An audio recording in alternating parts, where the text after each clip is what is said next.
El día de hoy vamos a hablar de operación cesárea.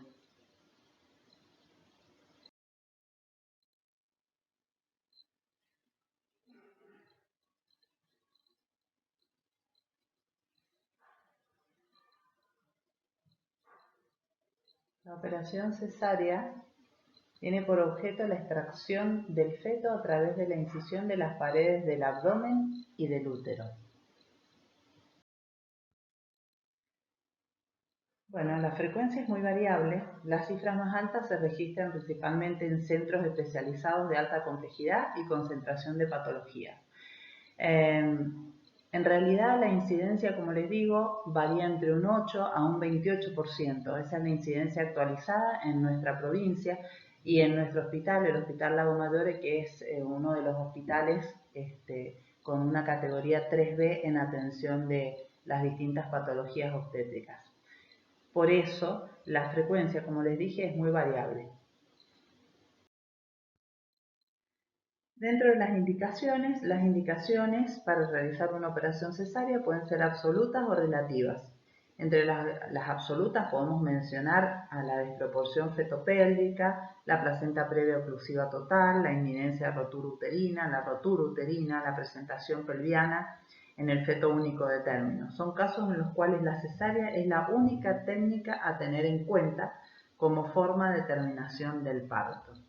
Luego vamos a tener las indicaciones relativas, que son aquellas en que se elige la cesárea como la mejor alternativa en circunstancias en que se plantea también alguna otra opción. En el gráfico podemos ver de nuevo en un resumen las indicaciones de operación cesárea, como les dije recién. Pueden ser absolutas o relativas. Dentro de las absolutas, las más frecuentes, repetimos, desproporción fetopélvica, placenta previa oclusiva total, inminencia de rotura uterina, presentación pelviana en feto con un feto único de término, son aquellas más frecuentes. Y dentro de las relativas, aquellas en las que se elige la cesárea anterior como mejor opción. Por ejemplo, y solamente a modo de ejemplo, si la paciente ha tenido una cesárea previa, para algunos es indicación de cesárea por el riesgo de rotura uterina durante el parto. Nosotros consideramos que si ha tenido una cesárea anterior y el periodo intergenésico es mayor a 2 años, esa paciente puede tener una prueba de parto por vía vaginal, siempre y cuando las indicaciones maternas, fetales y ovulares sean adecuadas para que ese feto nazca por vía vaginal. Siempre recordando que la vía vaginal es la mejor opción de parto cuando las condiciones de salud maternas, fetales y ovulares lo permiten. Hay algunos criterios de selección para intentar, como les dije, el parto por vía vaginal en pacientes que han tenido una cesárea anterior. Y esto es que el feto esté en presentación cefálica, que sea un feto de término, que la cesárea anterior y el parto vaginal tengan un periodo intergenésico de mínimamente 2 años. Y por supuesto, la paciente tiene que estar internada para realizar la prueba de parto por vía vaginal. Acá en esta diapositiva les digo un poco que, resumiendo lo que hablábamos recién, para intentar un parto por vía vaginal, que la paciente haya tenido una cesárea anterior, el periodo intergenésico haya sido de 2 años mínimamente, que tenga una pelvis normal, ginecoide, sin desproporción fetopélvica, que el feto sea único en presentación cefálica y se va a realizar la prueba de parto bajo estricta vigilancia en el servicio de obstetricia. Otra clasificación de las indicaciones es la que las divide en maternas, fetales, maternos, fetales y ovulares, y dentro de las maternas tenemos patologías locales como la distosia ósea, distocias dinámicas, distosia de partes blandas, tumores previos, rotura uterina, cesárea anterior, plásticas vaginales previas o un herpes genital activo. Y dentro de las indicaciones maternas, pero que sean patologías sistémicas, tenemos la preeclampsia, la hipertensión crónica grave, la nefropatía crónica, la tuberculosis pulmonar grave. Y también dentro de las maternas, el fracaso de la inducción al parto por vía vaginal.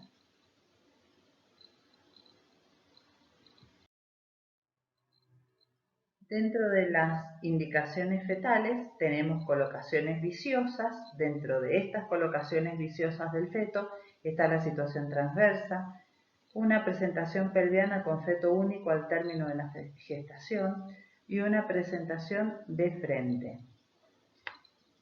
Otra causa u otra indicación fetal sería la macrosomía fetal.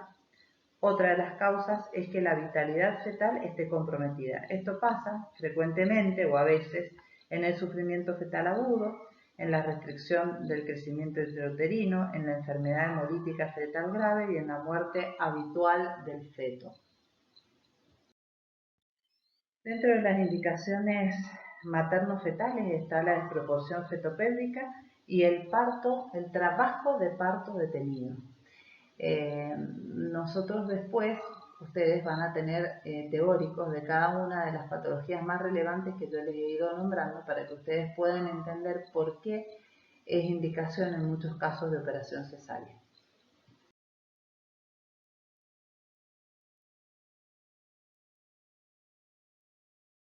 En general, las contraindicaciones de la operación cesárea son nulas, excepto el hecho de no estar correctamente indicada. Por eso está muy bien hacer un correcto diagnóstico de cómo está la paciente y de saber si hay alguna indicación materna fetal ovular para plantear una cesárea.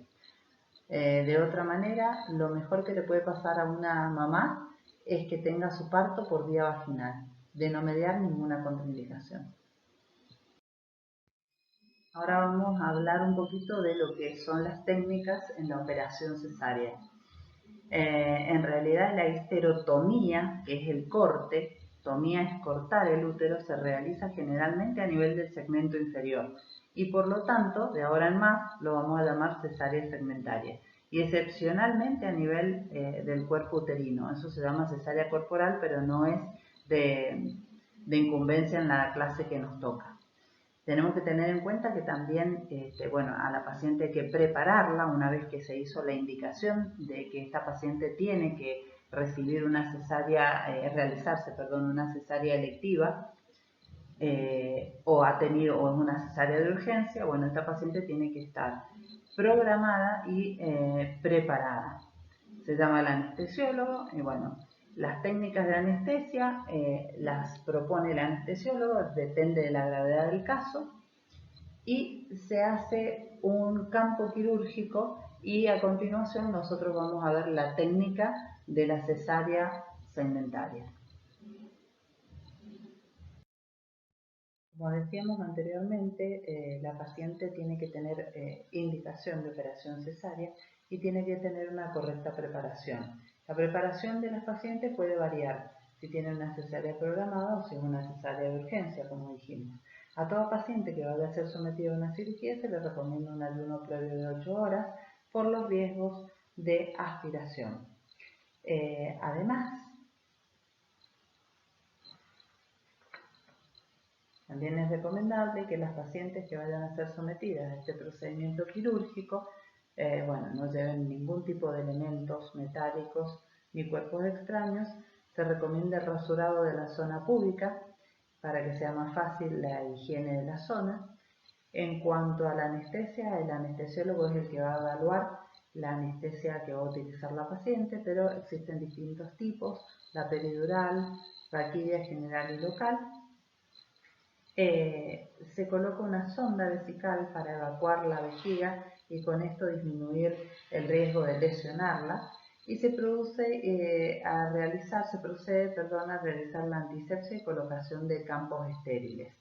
Finalizada entonces la preparación prequirúrgica, realizada la anestesia, colocada la sonda, se realiza la antisepsia abdominal con soluciones basadas en yodo y se recomienda realizar 2 antisepsias, una superficial con solución jabonosa iodada y luego otra definitiva. Luego se van a colocar compresas o campos estériles de tela o descartables que separan la zona quirúrgica limpia del resto del cuerpo.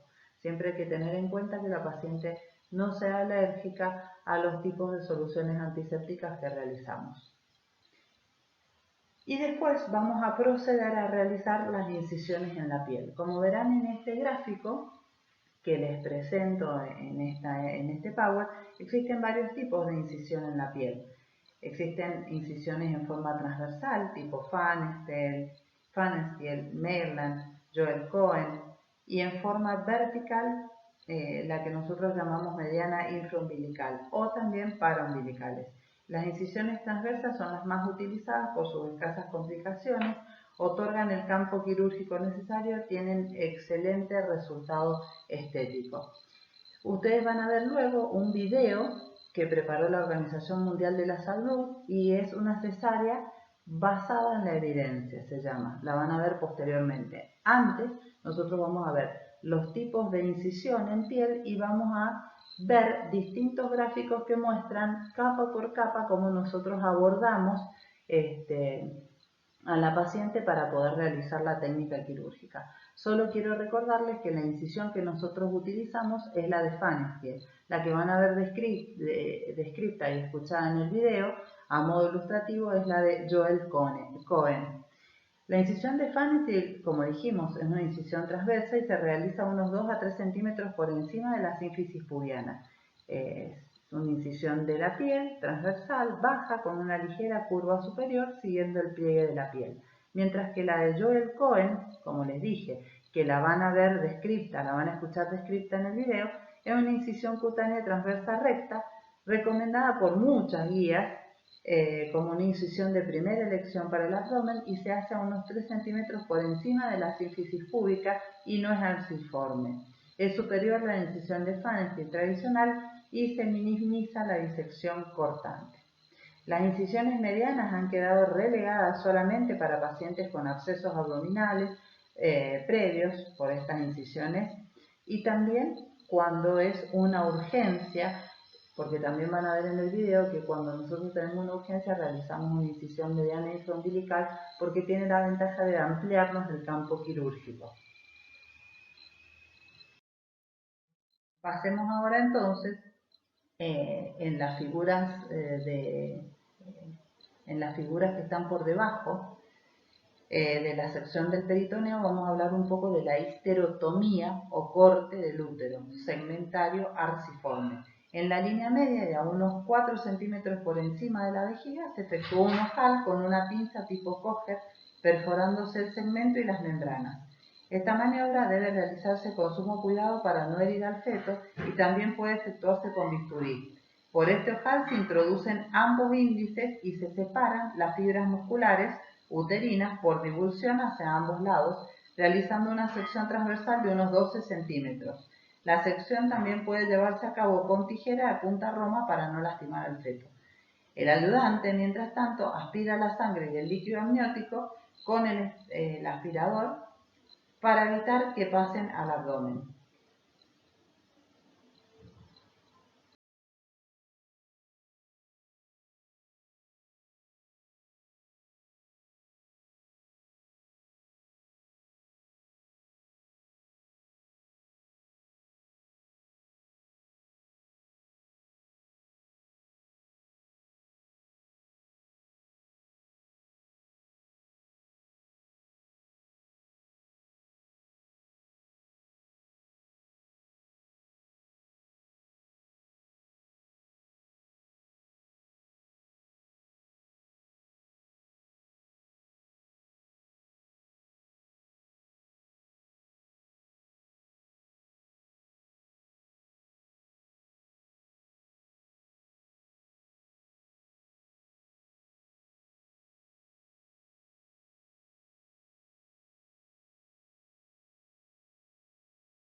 En esta figura nosotros podemos ver la extracción del feto y de los anexos ovulares. La extracción fetal puede verse dificultada por la valva suprapúbica que van a ver después en el video, en cuyo caso se la puede retirar momentáneamente. Esta valva lo que hace es retraer un poco el segmento, la parte, el labio inferior de la sutura que nosotros hicimos al útero. En la presentación cefálica de vértice se introduce la mano por detrás de la cabeza, se hace girar el occipucio o el rostro del feto hacia la pared uterina y se desliza por la herida apoyando la maniobra con la presión ejercida sobre el fondo uterino con la otra mano o por la mano del ayudante. Si esto no se consigue, se puede recurrir a la aplicación de un forceps. Es mucho menos frecuente. En caso de dificultad, es necesario agrandar la incisión. Pasamos luego a hacer una toilette de la herida quirúrgica y a colocar un apósito estéril de la misma y la paciente puede pasar a sala con su hijo.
A continuación nosotros vamos a ver un video que, como les dije, describe una técnica quirúrgica basada en la evidencia y es un video recomendado por la Organización Mundial de la Salud.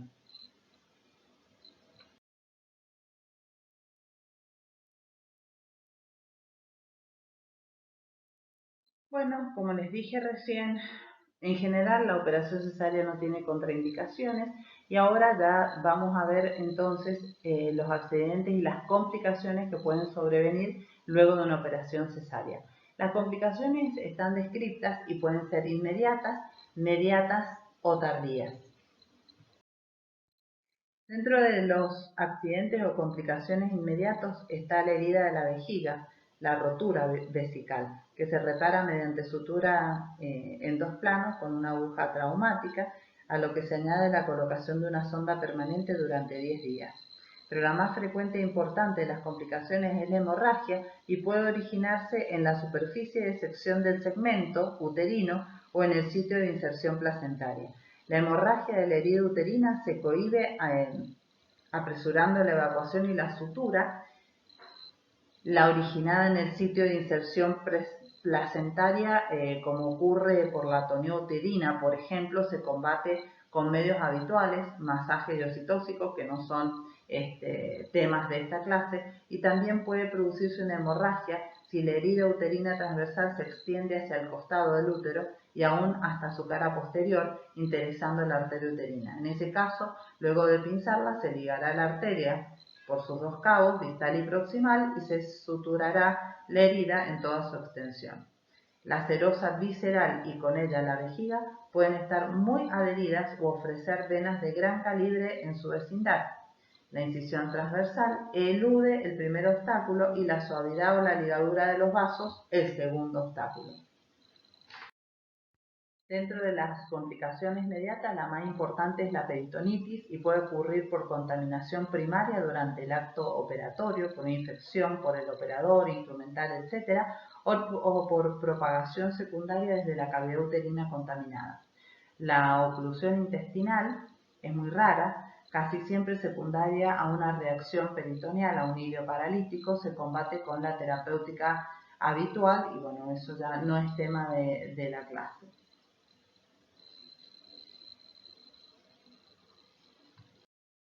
Dentro de las complicaciones o accidentes tardíos pueden observarse adherencias uteroparietales del intestino o epiplón, fístulas uteroparietales, bridas o adherencias que pueden ocasionar una oclusión intestinal mecánica tardía. Son frecuentes las diastasis de los rectos y las eventraciones consecutivas a la mala cicatrización de la pared o a causa de abscesos o hematomas.